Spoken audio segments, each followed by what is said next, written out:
Hey everyone, Registry here. So this video is technically a re-upload because YouTube decided to block the last one. They didn't give any reason, but it could be anything, knowing this show. But in the interest of not just showing you all the exact same video you've already seen, I've littered this video with a bunch of parody-filled, kid-friendly changes. By all means, this would be the type of video I upload as an April Fool's prank, but, well, here it is. Unfortunately, this doesn't mean YouTube can't come after me in the future, but I've brought a friend along with me for the ride this time, just in case. You'll hear more about them halfway through the video, but for now, let's start at the beginning. Movie magic powers go!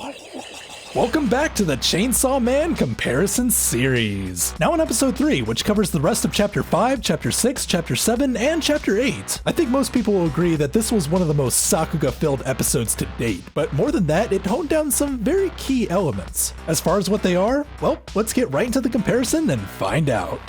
This episode starts with some B-roll of the grape jelly Power left behind last episode, and from there kicks into where we left off on page 11 of chapter 5, where Makima explains that this public display of food sharing for the homeless wasn't exactly above board. By how Power's looking away, it's obvious that she knows she did something wrong, and it's even more obvious that she's afraid to death of what Makima will do because of it, since, you know, she kinda tries to pin this whole event on someone else. Denji, of course, isn't gonna take that lying down, and thus begins an entire page worth of insults. This show never ceases to amaze me at how consistently mobile it is. Most directors would be fine laying on the principles of limited animation, but this show does like to revel in its details, and Hironori Tanaka is no exception. Despite the high amount of motion, keeping the also incredibly high line count standard in check and mixing it in with more subdued techniques such as the soft blurs on the edge of the frame really creates a pleasing final picture. On top of which, these designs fit flawlessly with the comparable, more slightly washed out color scheme of meticulously drawn and rendered background art. And on the narrative side, the pacing is refined to a T and knows when to slow down when necessary, like when Denji and Power are chilling in the vending machine area. Even when there is no dialogue, the extra detailing of eye movement, limb rotations, and posture reigns supreme here. The subtlety of their movements could tell 1,000 words, and it's one of the advantages for getting an anime adaptation that, well, not all adaptations get. Sure enough, some new movements aren't so subtle, like how Denji looked at Power in a strictly non-platonic way earlier.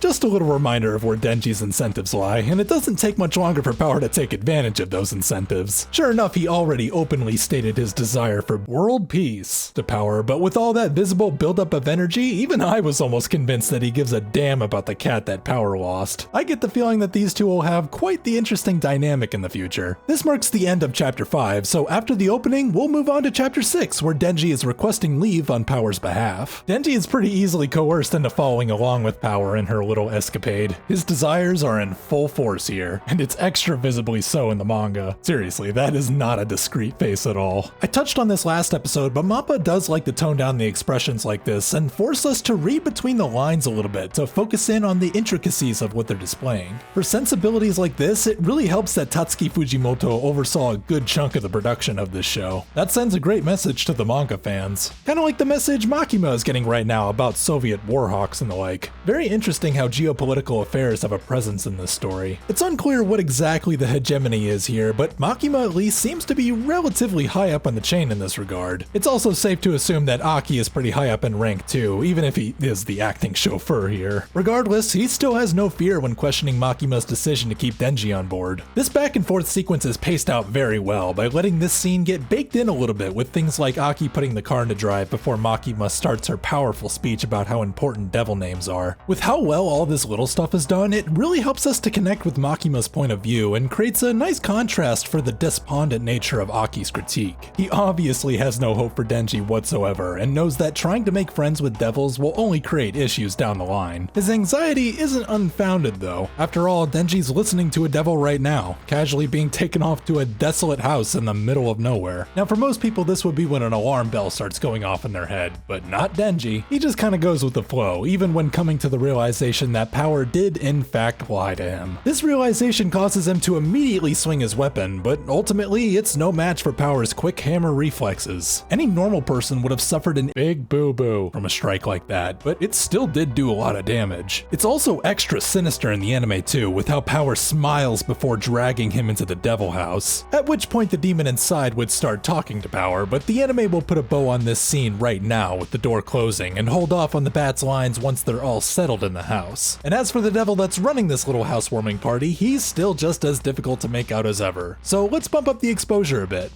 Yep, still creepy. We'll just do it for this cut though, because Mappa drowns out some of that darkness once its red eyes disappear, whereas the manga decides to hold on to that deeper shading style a little more. Naturally, this means that we can see more of the bat's body before the complete reveal this time, which does take some of the tension building horror elements out, but in the name of visibility, I think it's worth it. Hell, it makes it all the easier to see when Denji gets squeezed like a lemon. Denji's blood seems to be a bit too tart for the devil's taste though, because he didn't just plop him on the ground, he threw him into a bunch of pointy furniture this time. Still, it was just what the bat needed to regenerate his lost arm. This of course leads to the full design reveal of the Bat Devil. It may not try to recreate the same intense inking from Fujimoto-san's work, but this more bare style makes it perturbed in its own unique way. Denji's blood played quite the hand in unleashing this atrocity, and he's finally starting to realize why Aki was so put off with the idea of making friends with devils. It's with this realization that will properly end out chapter 6, so now let's move on to chapter 7, where the Bat Devil is marking its potential prey. Naturally, Mappa re-envisioned the daily activities of those that this bat is scoping out, and even added in some extra high school gossip for the girls that this devil decides he's gonna go after. Before he takes off though, there's some unfinished business on Power's end, in the way of a cat that must be returned. No idea where this cat came from. It seems like it could have been hidden in the dark area of the bat's chest for the manga, but I'm not so sure about the anime. Nonetheless, we know exactly where it's gonna end up after this. Pretty horrible thing for any caring pet owner to witness. But as it turns out, this owner wasn't always the same cat lover that she is today. Way back whenever, she also planned on eating this cat at some point, and only cared for it back then so that it would be tastier to eat later on. Little did she realize that the more time you spend with something, the more you'll grow attached. That's just the beautiful effect pets have on people. Before you know it, they're an inseparable part of your life, and it makes it all the more heart-wrenching when they're ripped away from you. And thus, we have the power of today, one that was willing to deceive and kill in order to refill that space in her heart. I think that's something Denji can commiserate with, and the feeling is mutual for Power, who in this moment was able to successfully put herself in Denji's shoes for a moment before she was swallowed as well. She readily accepted her fate, but it sure does make things easier when you feel you have nothing left to lose. Denji, on the other hand, has plenty to lose if Power gets eaten, so right before the devil decides to take off and wreak havoc upon civilization, he hitches a ride. Very slick, Mappa. High 4. While the bat remains oblivious to his fellow passenger, he runs down the checklist of humans that he wants for his full-course meal, one of which actually isn't mentioned in the anime. Now, you might be thinking to yourself, Registry, this could just be a translation mishap, but no, I'm comparing the original Japanese text here. Text that can only be found on the Japanese side of the internet, which is where our sponsor of the day comes into play. If you're looking to become more proficient in the Japanese language, then NordVPN is the product for you. NordVPN gives you access to websites in other countries as if you were actually there. Full immersion is important when learning a new language, and with a VPN, you can watch anime as the Japanese do. Many of us can understand basic Japanese words, but how many of us can actually read hiragana, katakana, or kanji for that matter? I speak from experience when saying that remembering these characters is difficult, so why not make the learning experience fun? With NordVPN, you could watch the things you love with Japanese text all the time, and maybe even watch some content from your home country with Japanese dubbing. It's a gateway to traveling abroad that might physically be beyond your reach, but if you go to nordvpn.com/registry and enter code registry, you can start virtually traveling today with a 30-day money-back guarantee for access to the biggest and strongest VPN service on this face of the earth. Sign up today for the first 4 months completely risk-free. Thanks again to NordVPN for sponsoring this video and helping me keep the lights on, but while I was talking about them, it seems that this dense bat finally realized that Denji is healing himself with its blood.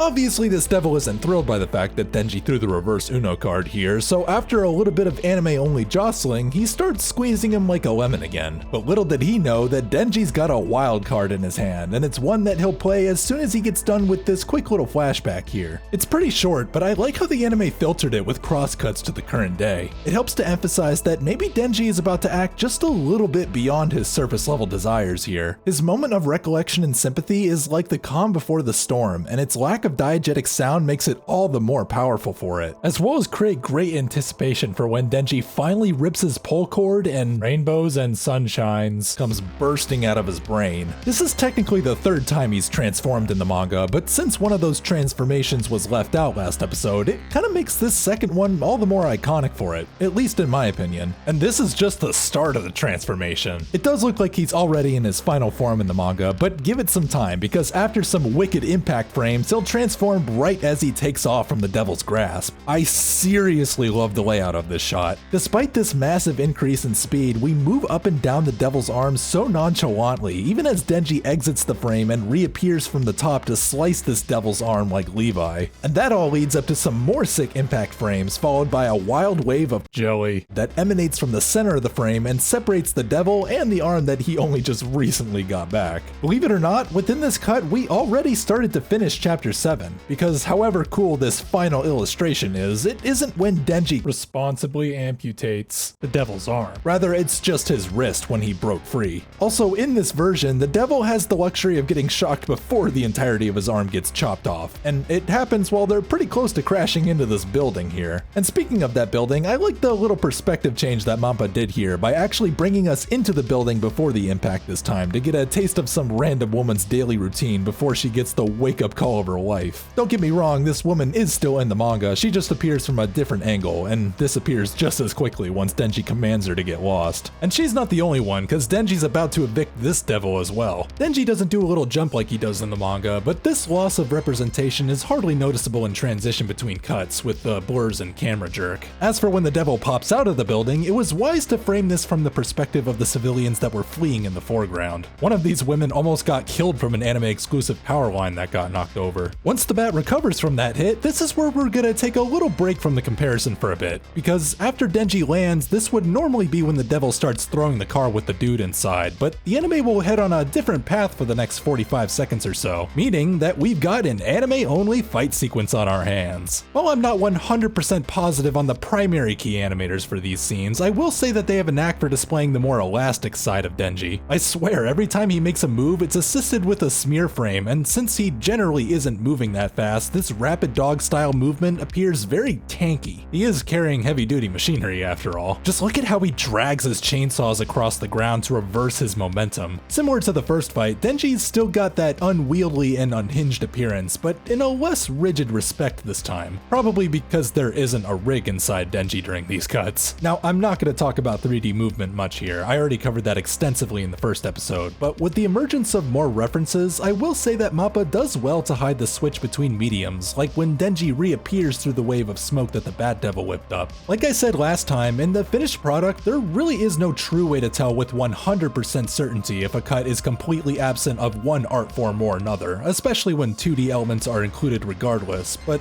some cuts do seem pretty apparent, I will admit. Regardless of what style was used, it's impressive that even while focusing on some civilians, Denji was able to react to an attack from behind, and even initiate a counter in the way of a 360 roundhouse kick. That right there was the kick that closed out this anime exclusive fight sequence, because once the Bat Devil recoils, this will be the place where it'll find some poor sap's car to use as a weapon. Even if he picks up the car in a slightly different way, he still chucks it at Denji all the same, and Denji comes to the stunning realization that he's able to retract his murder tools. What a nice ability to have if you want to be selective in the carnage you cause. I'm actually curious on what you guys think Denji's thought process was here, because on the one hand, Denji clearly did save this guy by not cutting him to ribbons, but he also had no problem throwing the car back to its sender. Did he really just catch it to use it as a weapon later, or is he just trying to fight back on the idea that he does care on some level? True enough, this guy probably would have ended up fine. He may not have jumped out of the car like in the anime, but then again, the car also didn't explode on impact like in the anime. Well, regardless of what Denji's plan was, this cut right here was done by Riki Matsuda, who was once again kind enough to share their keys. This is some solid groundwork right here, and the rest of the correction staff handled it well, even adding in a secondary explosion from the car that was just flung. As for the initiation of the Bat's supersonic attack, the transition between design states is seamless, and the follow-up pose work is absolutely insane. The breakdowns and extremes are filled to the brim with power, and that power reflects well on Denji's posing too, where he desperately fights to stand upright. Also, since Denji is now closer to the ground during this attack, the street will also get destroyed along with him while he goes soaring into the buildings. The way the debris hovers for a bit before the shockwave comes in is absolutely perfection, and the symmetrical fisheye perspective layout brought over from the manga makes it look all the more impactful. There's a real sense of happiness fresh in the air, and it's enough to make this devil think that he's in the clear, but if Denji can survive getting squeezed like a lemon, then a measly air cannon attack means nothing to him, though it did screw up his fingers a little bit. Smart that Mappa kept both of his chainsaws retracted this time, because it's reserved for some extra grandiose cuts coming up where Denji first rematerializes both of his chainsaws through thick spurts of jam while getting right up into the camera. The framing in this ultimate declaration of friendship is wild. This high FOV style summoning a new cut from one chainsaw to the next perfectly captures the sort of screw loose energy Denji puts off, and you know what? I think this Bat Devil felt that energy loud and clear. Not just based on him dropping the human he was gonna make friends with, but by Mappa making him throw a rock at Denji this time as to not get too close to him. As a matter of fact, it looked like the devil was the one that approached him first in the manga, but in the anime he only threw that straight after Denji made a dash for him. It's a punch that no longer plants itself right in the ground, and because of that gives Denji the opportunity to start his attack from the beginning of the bat's fist this time. And that's not the only extra damage he does too. Normally the next strike would end up being the finishing blow, but Mappa decided to throw his other arm into the mix too and use the grape jam that came from it to give us some tasty wallpaper-worthy visuals. It's got all that in-your-face energy from earlier and then some. Hironori Tanaka signed off on an epic drawing here. It was such a strong impression that it knocked this Bat Devil silly into a nearby building. This guy is a mess by this point. The only arm that he has left is entirely screwed up, and because of that, he has no means to defend himself for the closing act, where Denji hopscotches his way through the debris and springs into the sky with angelic grace. This extended sequence was built with the sole intention of giving a fantastic final impression, and to capitalize on everything that led up to it, with interchanging close-up shots of both Denji grimily readying his chainsaws and the devil who is now witnessing his last light. And it all leads up to a distorted slash that rapidly becomes more and more joyous before flowers and confetti start spilling out all over the frame. What a strong final illustration to end this chapter on, but it's not even Denji's final form in the anime, because this is the pose work that'll end out the episode. Denji's final pose here is one of savagery and rawness, and it was an extremely fine touch for him to release a little bit of steam as reigns all around him. What a fantastic way to end out a stellar episode. It had some of the best mayhem so far and bounced it in seamlessly with the quieter moments that led up to it. I mentioned this name a couple of times in this video, but Hironori Tanaka really deserves a standing ovation here. He hammered down what works in this series with a titanium nail and brought all the strengths of this series to the forefront. Him and his staff made quite the doozy of an episode, but I'll tell you what, it gets me all the more excited for the next one. If you guys enjoyed this video, then make sure to give it a like and share it with a friend. And most importantly, get subscribed for more Chainsaw Man comparison content. And as usual, I'd like to give a special thank you to all my patrons for last month. You guys are amazing. Well, that's it for me. As always, I hope you all have a fantastic day. This is Registry, signing off.